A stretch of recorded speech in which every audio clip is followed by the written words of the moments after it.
Алданская больница пополнилась новой каретой скорой помощи. Неотложка оснащена всем необходимым и сможет вовремя доставить медиков даже в труднодоступные районы. В Москве прошла торжественная церемония награждения лауреатов «Горячее сердце». Самых мужественных детей России чествовали в зале славы Музея Великой Отечественной войны.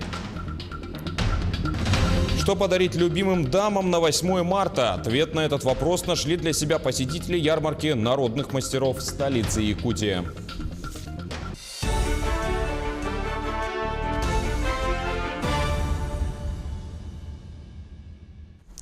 Это новости на телеканале «Якутия-24». Я и мои коллеги расскажем вам о главных событиях к этому часу. В студии работает Василий Радченко. Здравствуйте.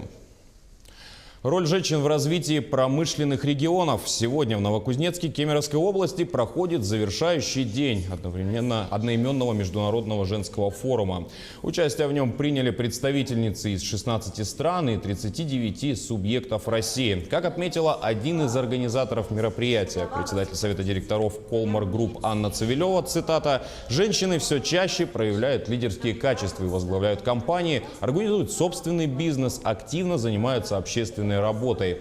Она подчеркнула, что для вовлечения женщин в промышленность необходимо создавать благоприятные условия труда, в том числе внедрять программы поддержки работающих матерей. Одной из главных задач Цивилева также назвала обучение и переквалификацию сотрудниц.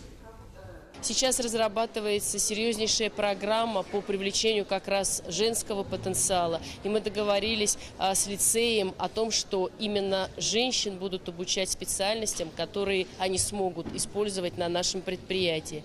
Мы хотим создать условия, где люди будут работать комфортно. Мы вложили сейчас средства в проект аэропорта, потому что нужно создавать хорошую логистику. Ее недостаточно, и мы теряем очень много привлеченных инвестиций, мы теряем возможность внешней торговли, потому что люди к нам не могут добраться. Просто физически эта дорога очень долгая и очень дорогая. Поэтому, конечно же, вот в этих направлениях мы двигаемся. Роспотребнадзор планирует дополнительную вакцинацию от кори в регионах с 1 апреля. Причины пока не уточняют, но, скорее всего, это связано с участившимися случаями ранее побежденной болезни. Вакцинация также коснется иностранных граждан, осуществляющих трудовую деятельность и не привитых против кори. Роспотребнадзор поручил высшим должностным лицам субъектов провести дополнительную вакцинацию в срок с апреля по 1 октября 2019 года. А в Алдан для оказания своевременной медицинской помощи прибыл новый реамобиль. Карета скорая оснащена всем необходимым и может преодолевать как бездорожье, так и длительные трассы. О буднях неотложки в материале Татьяны Вахниной. Бездорожье, сложные погодные условия и невозможность промедления. Обо всем этом Николай Тарабанько знает не понаслышке. Николай Семенович – водитель скорой помощи в Алданской центральной районной больнице. На помощь он спешит вот уже 37 лет. Недавно Николай Семенович пересел в новую машину. Машина хорошая, по проходимости отличная вообще. Даже я вот на Яцике везде сейчас дорог нету практически. На ней, идет она хорошо. Наша белая ласточка, так называют сотрудники Алданской центральной районной больницы новую машину скорой помощи. Реанимобиль поступил в ЦРБ по федеральной программе, предусматривающей оснащение учреждений здравоохранения. Мы очень рады, что получили автомобиль скорой помощи класса «Б» со всем оснащением на базе автомобиля ГАЗ, с высокой проходимостью, оснащен современным оборудованием для оказания экстренной неотложной помощи. В среднем в Алданской службе скорой помощи в течение 12 часов регистрируется несколько десятков вызовов. Кроме города, неотложка обслуживает близлежащие поселки Ленинский и Лебединый, а также отдаленный поселок Большой Немныр. Каждый выезд словно экзамен, от ответов на котором зависит человеческая жизнь. Оснащение и комплектация белой ласточки на все случаи. У нас есть дефибриллятор, у нас есть значит, не бывайте. У нас есть большое количество шин и кардиографов, то есть носилок. То есть мы можем полностью, 100% оказывать больному ту помощь, которую нужно при экстренных состояниях, особенно автодорожки и, значит, дальние расстояния, когда мы выезжаем. То есть все у нас есть. В центральном подразделении Алданской службы скорой помощи вызовы обслуживают 3 бригады и, соответственно, 3 машины. Новый реанимобиль в больнице стал вторым. Первая современная неотложка приехала в Алдан в 2017-м. Татьяна Вахнина, Сергей Шипачев, Александр Лукин, Алдан. Тем временем в Хабаровске завершилась 6-я региональная студенческая олимпиада по хирургии. Мероприятие прошло в стенах Дальневосточного государственного медицинского университета и стало отборочным этапом для участия во Всероссийской олимпиаде имени академика Парельмана. Участие в отборе приняли студенты-медики из городов Дальнего Востока и Китая. Нашу республику представила сборная по хирургии медицинского института СВФО, которая заняла почетное 3-е место. Второе досталось Тихоокеанскому государственному медицинскому университету Владивостока. Ну а победителями стала команда Дальневосточного государственного медицинского университета. В Москве прошла торжественная церемония награждения лауреатов «Горячее сердце». Самых мужественных детей России чествовали в зале славы Музея Великой Отечественной войны на Поклонной горе. Среди лауреатов есть и ребята из Якутии. Подробности в сюжете Татьяны Черемкиной. Трудно себе представить, на что готов и к чему способен человек, а особенно ребенок. В Музее Великой Отечественной войны, где начинается торжественная церемония награждения премии «Горячее сердце», будут награждать детей, которые совершили свои героические поступки, порой ценой собственной жизни, за преодоление трудных жизненных ситуаций и за продвижение социально значимых проектов. В этом году лауреатами престижной премии «Инициатива «Горячее сердце» стали 3 школьника из Республики Саха-Якутия. Один из них, Максим Кудрин, посмертно. Часть церемонии, посвященная лауреатам, награжденным посмертно, стала самым волнующим событием вечера. Все почтили их память минутой молчания. «Бесстрашное сердце». С такого короткого и емкого эпиграфа начинается статья о Максиме Кудрине в почетной книге «Горячее сердце-2019». Все мы помним жуткую трагедию, которая разыгралась в селе Булгуняхтах, когда выстрелами в упор были убиты 5 человек. 10-летний Максим Кудрин пытался спасти сестру и маму, не спрятался, не убежал. Но силы мальчика и вооруженного мужчины были неравными. Дети удивительные у нас, не все потеряно в России, хотя очень трудные времена мы переживаем.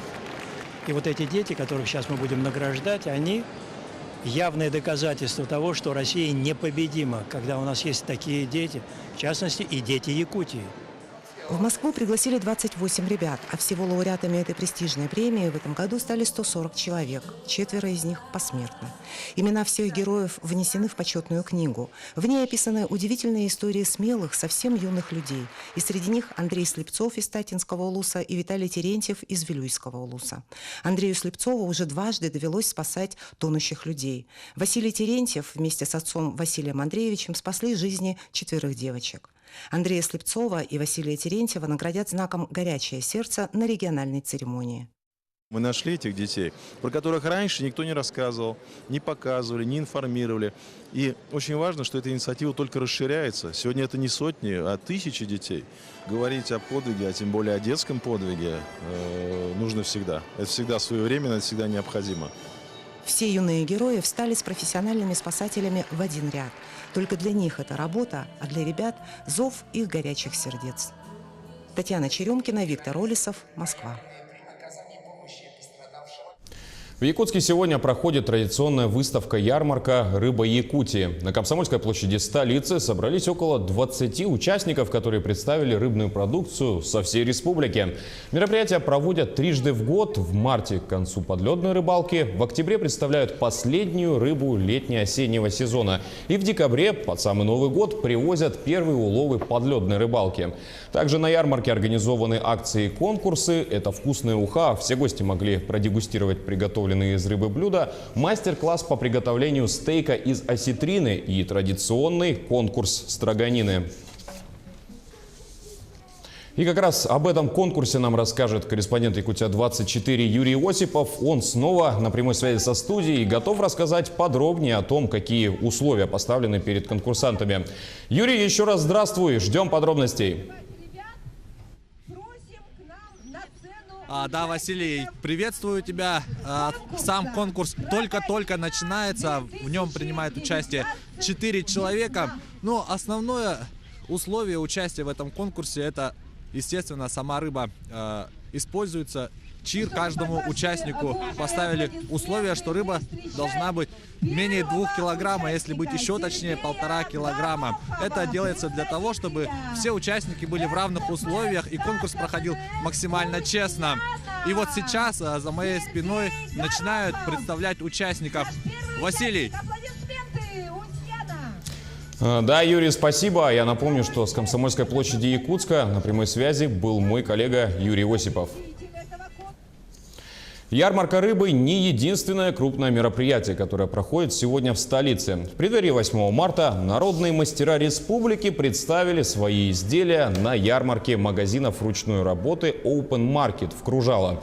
Уже 3-й год подряд там собираются рукоделы, которые хотели бы выйти за рамки своей аудитории и познакомить жителей и гостей столицы со своей продукцией. Также им дана возможность удивить и увидеть и приобрести уникальные сувениры из полимерной глины, вязаные шапки, игрушки, различные украшения для дома, фотоальбомы, открытки и многое другое. Каждая вещь на ярмарке была создана вручную в единственном экземпляре, что делает ее своего рода уникальной. Занимаюсь этим давно, со школы у меня как бы хобби было шить, шила детям и так далее. Но на заказ шить я не очень люблю, мне больше нравится самовыражаться, делать то, что мне нравится, как мне нравится, из тех материалов, которые мне нравятся. Поэтому я пришла к тому, что шью в основном на продажу, не на заказ. И люблю в основном натуральные материалы. Покажите, что? В основном шью тапочки, наполнитель хлопковый. Очень удобный, постоянно покупатели покупают, у меня по нескольку пар берут, чтобы на смену. Также я шью стеганые покрывала, наволочки, детские, лоскутные изделия, халаты шью, вафельные, тоже можно, постельное белье и так далее. У меня на этом пока все. Увидимся с вами совсем скоро в следующих вечерних выпусках новостей.